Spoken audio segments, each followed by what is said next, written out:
Hello everyone, Mike Arnold here, co-founder Path Trading Partners, along with Bob Iacchino. How is everyone doing today? Very funny, William. Do you want me to look at Boeing again? Yes, I know you're kidding. You better be kidding at this point. By the way, if you're new here, not like William, he's been around here for quite some time, please do consider subscribing, ringing the bell, and clicking the like or dislike button. And again, Wavy in the house with his little Tesla. I thought we'd take a quick step back at the overall bigger picture of Tesla because we had some buy signals trigger today. Uh, So this is the bigger picture. So this could easily return to the top of the rotation zone and still be below 1,000 and rotate back down. Again, when we're going to the downside, and this is favoring the downside, let's take a look at that weekly though. See, it's still holding the weekly rotation zone so far. So now your next thing that you'll be watching for is when it closes below the weekly rotation zone, but so far it is rotating back up. Don't get, just because were buy signals, don't get overly complacent with that. Move up stops. Until this pattern is broken, you got to move up your stops aggressively. I'll give you some examples. Recent buy patterns, we had one here trigger. You got a nice little run, but then rolled over again. Here we had one trigger, and it ran up a bit, and then this is why you got to make sure. And then we had one, where is it? You had one here, trigger, slam straight in the rotation zone, rotated down. We had one trigger here, rotation, hit rotation zone, rotating back down, and now we have one right here. So guess what you're going to start doing if you're long Tesla, at least from my perspective, again for educational advice only, you'd be raising your stops at these key levels at a minimum, at a very minimum. Okay, let's take a look at the price action today. So it looked, again, if people were speculating again yesterday, Elon selling's over. This looked a lot like still Elon selling. We'll have to see with the Form 4. We will have to see, but we ran up, got a little upside momentum, and then we all know what we do if you've been following me for a while. So you start here. Okay, so no move back to 62.5, move it up here, move it up here, close below 62.5 with these momentum bars, targeting the gap fill, and you got the gap fill and then more. So gap fill, then more.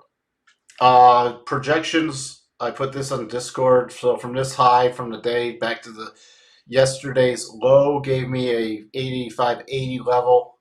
Not quite there, just in front of it, but I don't mind. But then we had momentum bars off of it, and then you had to play just momentum bar entries. There were a couple different entries you could have done. Remember, if you're looking at momentum bars,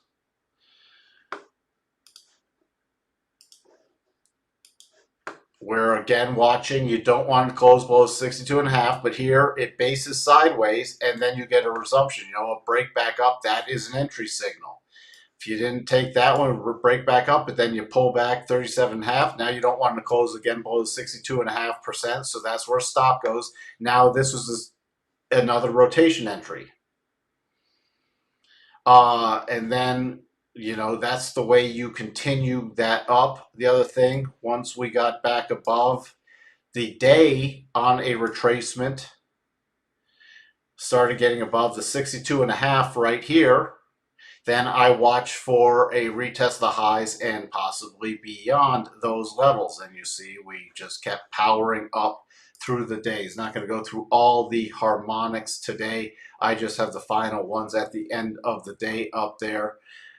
The only thing else I put in here was we started getting some divergences up here. So I said to move up your stops. But why is this? We had that 4 hour I talked about. If we got above this, a close above that on a 4 hour basis, which we did right here. Now, what I also put in Discord was if you got long on momentum bars and then you want to roll it into, this is a concept of trading around a core strategy, roll something into, because now you got the 4-hour trigger, and then you got the daily trigger. So you could have rolled a shorter term trade and made it into a longer term trade, still ratcheting up the stops. For tomorrow, again, trying to teach a lot of different concepts here, a lot of different concepts for, short term, medium term, longer term traders. That's what we're going over. You had a 4-hour, a daily, the little intraday signals. Some of these won't apply to everybody, but it's handy concepts to understand no matter what time frames you're trading, because you can trade around a core position for weeklies and monthlies and dailies.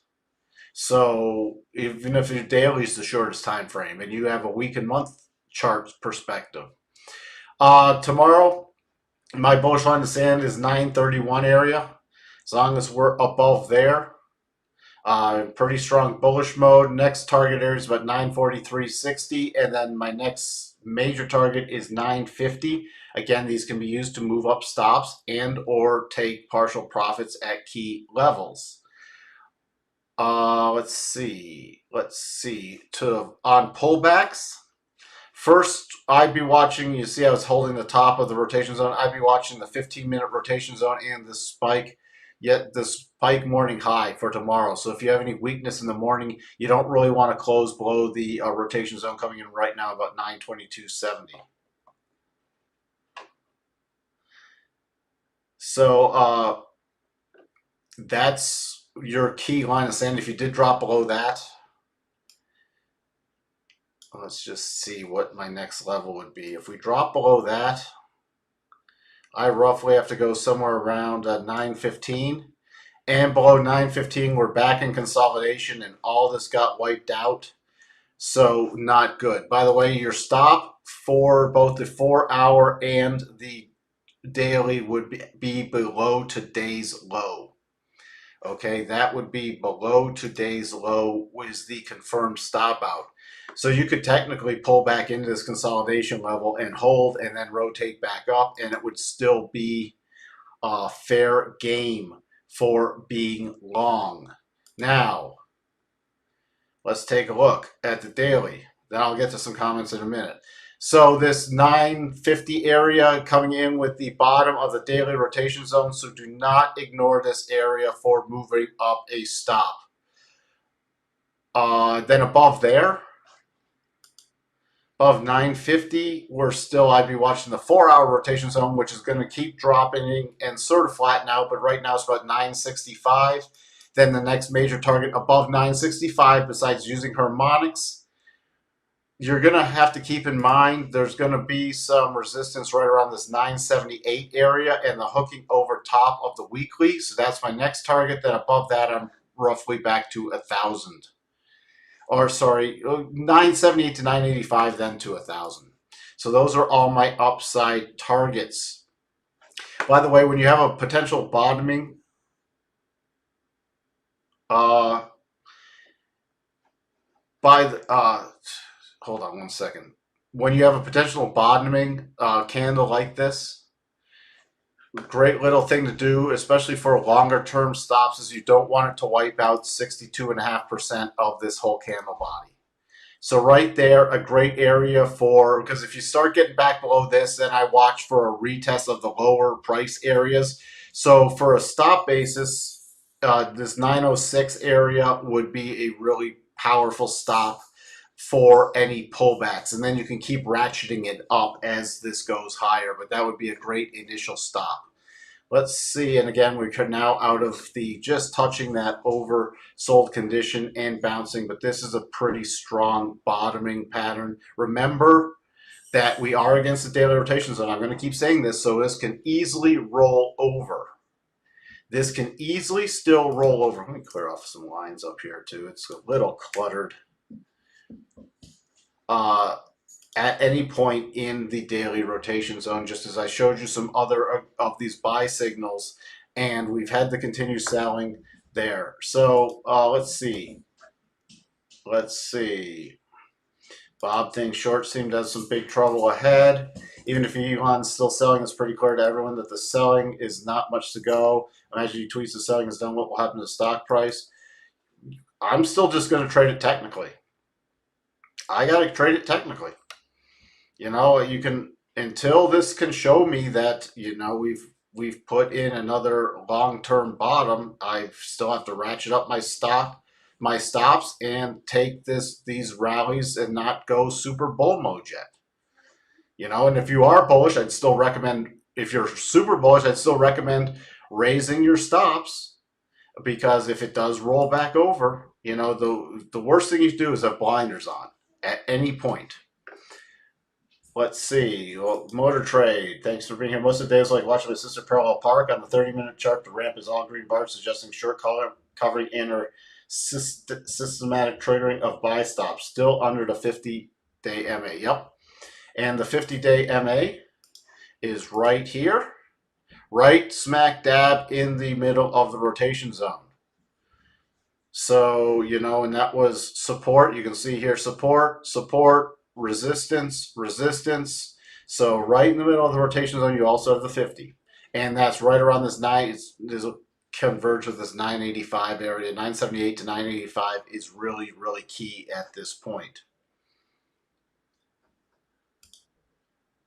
We'll have to see if there's a Form 4 filed tonight. Yesterday didn't look like selling pressure with Elon. Today was the first day we saw it, and I mentioned yesterday, remember to watch for momentum bars, because if my days for targeting his selling this week were Tuesday and Wednesday. It's done Tuesday, so I doubt they'll be selling tomorrow, but I'll still keep my eyes open for momentum bars around the opening time frame. So, and you have 2 days to do it. So if he did sell on Monday, which I didn't see footprints of him selling, he'd have to do that by tonight. But I bet you there's a Form 4 that comes out tonight with that he did sell today and not yesterday.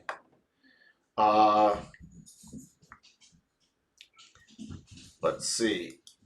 Hard to be super bullish with the price action lately, and this may just be a relief rally looking at the bigger picture, and it may just be a relief rally. I mean, this got really oversold, and now we're getting the pop, but it's got a lot of work to do.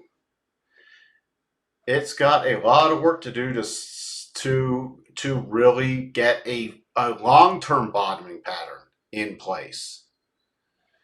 This looks like a short-term bottoming pattern.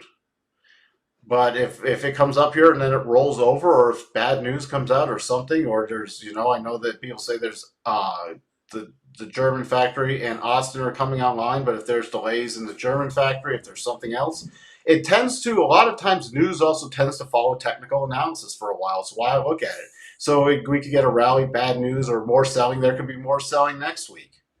And there could be, and then he can't sell. He could put another plan in place that sells after Q4 earnings. Which when are those projected to come out? So then you could get a reprieve, but 2nd of February, so you get a reprieve in January. So we shall see. Yeah, Tesla's far from a fundamentally traded stock. It's not traded. People have come up with insane cases both ways. I'm just going to do it. I have my opinions fundamentally, but I got to trade it technically. That's what I have to do. That's why technical analysis is very key. Let's see. Fair value is thrown out the window. Yeah, I tend to agree with you, Wavy. Depends on how you calculate fair value. Again, people can argue about this all day long, and people hate to hear my fundamental opinions. Look, we're against the daily rotation zone. Weekly rotation zone is still holding. Just because it dipped below, you want to watch where we close. Now, the week, if it does roll over again and we do get a weekly close below the weekly rotation zone, then that's over. But just because you still have daily bearish, weekly bullish, you can get rallies up into the daily rotation zone and still roll over and complete this pattern. And remember, we put the massive double top in place. My whole point to this is, and then we'll wrap this up. My whole point to this is that, now I forgot my point. My dog started playing in the background. Oh, Analyze both sides and don't put blinders on to either the long or the short side. Analyze both sides and use stops and use technical analysis to your benefit. And the great way to do that is at key areas you can always lighten up. You get pulled a little pullback, you can always put some back on. You hit very key levels, definitely move stops and lighten up. All right, so with that, I am going to, everybody's having the technical discussion back and forth in the comments or in the live chat. So that's where we are leaving it for today. Again, there'll be videos tomorrow and Thursday. Friday, there is no trading. First thing, if only I could give you some advice, make sure that you're watching for still potential momentum bars tomorrow, specifically to the downside. William, I'm not even going to comment. That was William's stuff. And we will talk to you later. Bye for now, everybody.